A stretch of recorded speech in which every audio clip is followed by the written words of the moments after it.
Les amis, bonjour. Ravi de vous retrouver pour la paracha de la semaine. Paracha de la semaine, paracha Kedoshim.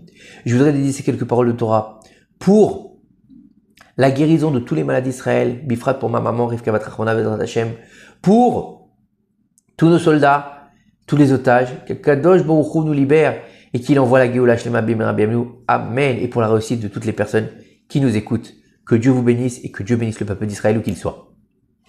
Alors, paracha de la semaine nous dit ici que l'un des impératifs les plus centraux de notre paracha est quoi? Ne te venge pas ni ne garde rancune envers les enfants de ton peuple. C'est difficile. Aujourd'hui surtout, quand on voit tout ce qui se passe sur les réseaux avec cette agressivité, cette animalité, dès qu'une personne a fait quelque chose, oh il m'a pas bien parlé, il m'a pas ça, rac, on y va sur les réseaux, chas v'shalom. Pour expliquer la différence entre l'interdiction de la vengeance et l'interdiction de rancune, Rashi nous donne un exemple tangible, le grand Rashi Akadosh. Un homme a demandé à son ami de lui prêter un objet et son ami n'a pas accepté. Le lendemain, l'ami vient et lui demande de lui prêter un objet. S'il refuse de lui prêter cet objet, en représailles, au refus de son ami la veille, lui aussi n'a pas accepté, donc il viole l'interdiction de la Torah de ne pas se venger. Pourquoi? Parce qu'il s'est vengé. Tu m'as pas prêté hier, je te prête pas aujourd'hui. Et s'il accepte de lui prêter l'objet, donc l'autre il est venu la veille, il lui a dit tu me prêtes un objet, et l'autre il lui a dit non. Ok, le lendemain il vient, il lui dit tu me prêtes un objet, il lui dit oui, il n'y a pas de problème, moi je te le prête. Mais il lui rappelle ce qui s'est passé la veille. Je te prête ce que tu m'as demandé, je te fais pas comme toi qui m'as refusé de me prêter l'objet que je t'avais demandé. Et là il ne fait pas ne pas se venger. Mais pourquoi? Parce qu'il prête l'objet à son ami. Mais qu'est-ce qu'il fait? Il viole l'interdiction de la Torah de ne pas garder rancune. Parce qu'il garde un ressentiment inscrit dans son cœur. L'axe que son ami lui a fait la veille et ne l'efface pas complètement de son cœur. Donc il lui a gardé rancune. Donc voilà la différence entre la rancune et la vengeance. La vérité est que tant qu'il ne s'agit que d'emprunter un outil ou un objet quelconque, il suffit à la personne d'un peu de travail pour corriger ses mauvaises vertus, de surmonter l'expérience et de ne pas traiter les autres aussi mal qu'eux. Cependant, à plusieurs reprises, l'homme rencontre des personnes qui lui causent beaucoup de chagrin et de souffrance de toutes sortes. Surtout aujourd'hui, malheureusement, dans notre génération. On fait plus attention à l'autre, on fait attention à nous-mêmes. On n'a pas de problème à blesser tant que nous, on sort, entre guillemets, vainqueur de la situation, tant que nous on sort avec les honneurs. Ah, je suis beau gosse, je sors, c'est moi qui ai raison. Tant qu'on a raison, on sort. Et ça fait pas de mal. Il avait qu'à réfléchir avant de parler. Il avait qu'à se taire. C'est beaucoup de choses comme ça. D'accord? Et qu'est-ce qu'il nous dit ici? Au lieu de se venger quand il en aura l'occasion, de le faire. Et en plus de les absoudre, il doit être presque au niveau d'un ange. Comme l'a écrit le Ramchal dans son livre Mesilat Yesharim. Ça veut dire quoi? Ça veut dire que non seulement il doit éviter de se venger, de tenir rancune, mais il doit se travailler au maximum pour le faire, comme au niveau d'un ange.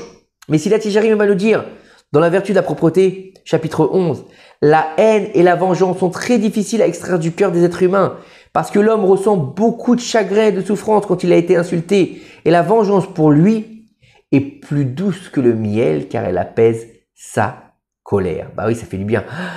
Comment ils disent les gens? Ah, ça fait du bien, je me sens mieux maintenant que je me suis vengé. Ah, maintenant c'est lui qui va être mal. Mais t'as pas compris, Babala Aziz, que tu viens de passer outre un interdit de la Torah. C'est écrit dans le Sefer Torah. C'est un lave de Horaïta. Cependant, il a le pouvoir de délaisser ce que sa nature l'entraîne à faire en travaillant sur ses vertus. Alors, il ne haïra pas ceux qui ont réveillé la haine en lui et ne lèvera pas en lui l'occasion de se venger. Il n'aura pas de rancune, mais il oubliera tout et effacera tout de son cœur, comme si de rien n'était. Il sera fort et courageux. C'est un travail, attention, c'est pas facile. C'est pas simple de dire il sera fort et courageux, il va enlever la rancune et la vengeance de son cœur. Ça se travaille, c'est pas inné. Surtout aujourd'hui, dans l'état de fait qu'on a aujourd'hui, on est tous très individualistes. On pense à nous, on pense à notre petite personne. Donc c'est très dur. Ce n'est pas facile pour que les anges de service qui ne vivent pas ces dimensions et sont pas issus de la poussière dans leur fondation, d'accord? C'est facile que pour des anges tout ça. Tout ça c'est quoi? Il n'y a que les anges qui ont la capacité de pouvoir pardonner rapidement. Pourquoi? Parce qu'ils vivent pas sur terre. Parce que c'est pas dans leur nature. Eux, ce sont des anges. Et ils n'ont pas dans leur être ce sentiment de vengeance et de rancune. D'accord? C'est pour cela qu'Hachem nous a appelés Adam, du langage la terre de dessous les cieux, Adama, pour sous-entendre que notre travail principal dans ce monde est de retirer de nous les mauvaises vertus et les tendances viles qui sont présentes en nous et d'acquérir en échange des vertus supérieures, telles que celles des anges de service et surtout comme celle du roi des rois, Akadosh Baruch Hu. Donc, comme il est écrit, tant que tu marcheras dans ses voies. Le mot Adam, il possède la même valeur numérique que le tétragramme dans la technique de remplissage des aléphines, pour montrer que l'essence de l'intégrité de l'homme doit être de taille similaire à celle du Créateur. Et ceux qui méritent d'atteindre cette perfection mériteront de voir la rédemption finale et complète comme l'implique le fait qu'Adam a aussi la même valeur numérique que Géoula. Ça veut dire que celui qui est capable de se travailler, d'accepter, de se rabaisser pour ne pas se venger, ne pas tenir rancune, il verra la Géoula Shlema et il sera au niveau de Adam. Ça veut dire un homme, pas simplement un homme qu'on a l'habitude de le dire aujourd'hui, bah c'est un homme, c'est un mec. Non, un vrai, un homme selon la Torah. L'homme doit être très miséricordieux et même si quelqu'un lui fait du mal, il ne lui rendra que du bien. Et grâce à cela, Hachem Barach le bénira dans tout ce dont il aura besoin et le sauvera de tout danger, comme il est écrit. Ne dis pas, je veux rendre le mal. Espère en Hachem et il te prêtera secours.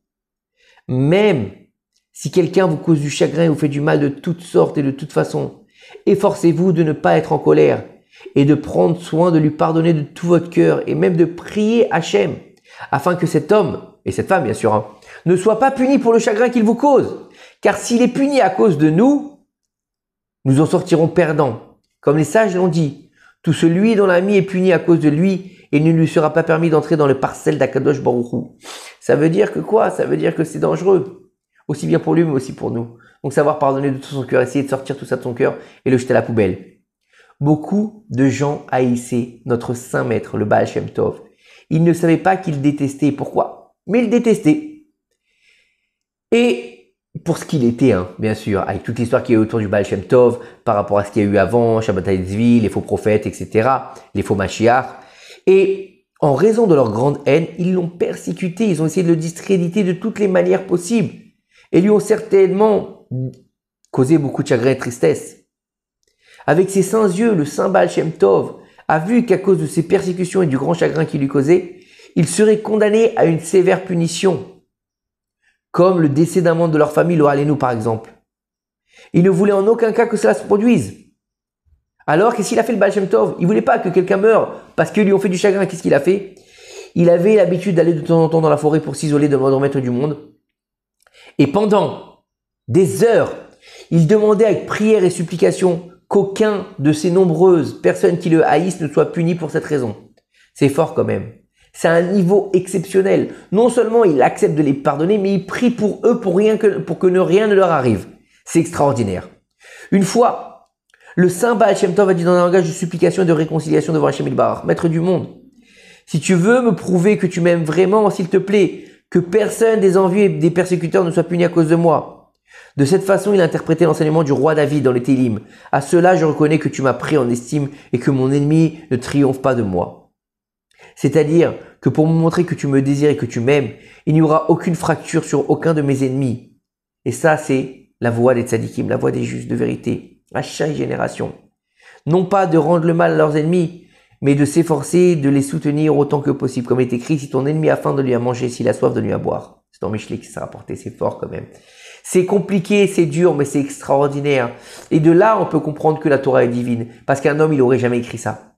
Un homme, il aurait écrit, si quelqu'un te fait du mal, rends-lui le mal. Si quelqu'un te fait souffrir, aie de la rancune pour lui. Alors que la Torah te dit totalement l'inverse. Donc de là, on peut comprendre que la Torah est vraiment divine. Pour ces simples paroles, comprenez la force de la Torah. En ce faisant, ils réussissent à transformer beaucoup de leurs ennemis en amis fidèles, ou au moins éteindre le feu de la haine qui brûlait dans leur cœur. Le sage a dit, ne rabaissez pas un ennemi à vos yeux, et n'élevez pas 1000 amis à vos yeux. Par conséquent, tout doit être fait pour diminuer autant que possible les gens qui nous haïssent et augmenter autant que possible les gens qui nous aiment. Imaginez que deux hommes viennent vers vous. L'un d'eux est un grand ami à vous et l'autre un grand haineux. Ils sont tous les deux très munis et vous demandent une aide financière. Un, vous le kiffez, c'est votre pote, et l'autre, vous ne pouvez pas le supporter. Qu'est-ce que vous allez faire? D'accord? Alors, si vous pouvez aider que l'un d'entre eux, il est préférable celui que vous n'aimez pas. Pourquoi? Car votre ami comprendra. Il vous jugera avec bienveillance et restera de votre ami.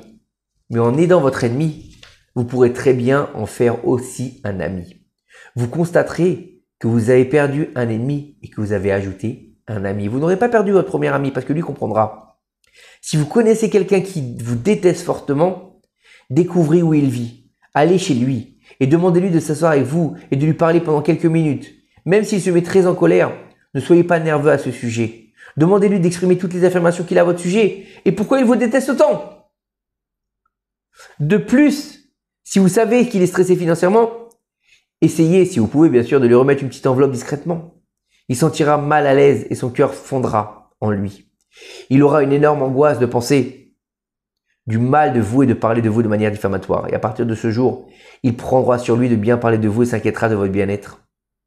Dans cet acte, vous avez apparemment perdu un montant important.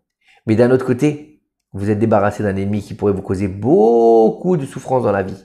Au lieu de cela, vous avez gagné un autre ami qui parlera en bien de vous partout et ce profit vaut pour toutes les fortunes. Par-dessus tout, vous avez le privilège d'apporter la paix au peuple d'Israël et d'apporter la joie à Hachem Ilbarach. Aujourd'hui, c'est ça le plus important. Dans la génération dans laquelle on vit, dans cette génération où tout est fait pour qu'on se déteste les uns les autres, les religieux et les non-religieux, les kipotes tricotés contre les kipotes noirs, les non-kipotes contre les kipotes, les Marocains contre les Tunisiens, contre les Algériens, on fait tout pour essayer de nous séparer. On fait tout pour essayer de nous court-circuiter. De là, rajouter de l'amour vers le prochain. Si le Beth Amikdash, il a été détruit par la haine gratuite, à nous de le reconstruire par l'amour gratuit. Beyachad Netzeach, ensemble, on pourra reconstruire, on pourra avoir la victoire. La victoire, c'est quoi? C'est de gagner forcément à Rafiach. C'est quoi? C'est de rentrer et de tuer un maximum de Palestiniens. Non, c'est pas ça la victoire. La victoire, c'est ce qui est écrit dans la Hamida. Ose Shalom Bimromav, ou Yase Shalom Alenu Ve'al Kol Israël. Si on arrive à être en paix avec nous, Akadosh Baruch Hu fera la paix avec nous. Donc nous, on fait la paix. Akadosh Baruch Hu, il fait la paix avec nous. Et si nous, on est en paix et Akadosh Baruch Hu, il fait la paix avec nous, alors on aura gagné de réussir à ce qu'Akadosh Baruch Hu fasse la paix dans le monde entier. Donc les détenteurs de la paix sont les enfants d'Israël. Que ces quelques paroles de Torah nous aident à faire venir le Mashiach. Bimra Bemlu. Amen. Keni Raton. Shabbat Shalom Umevorach.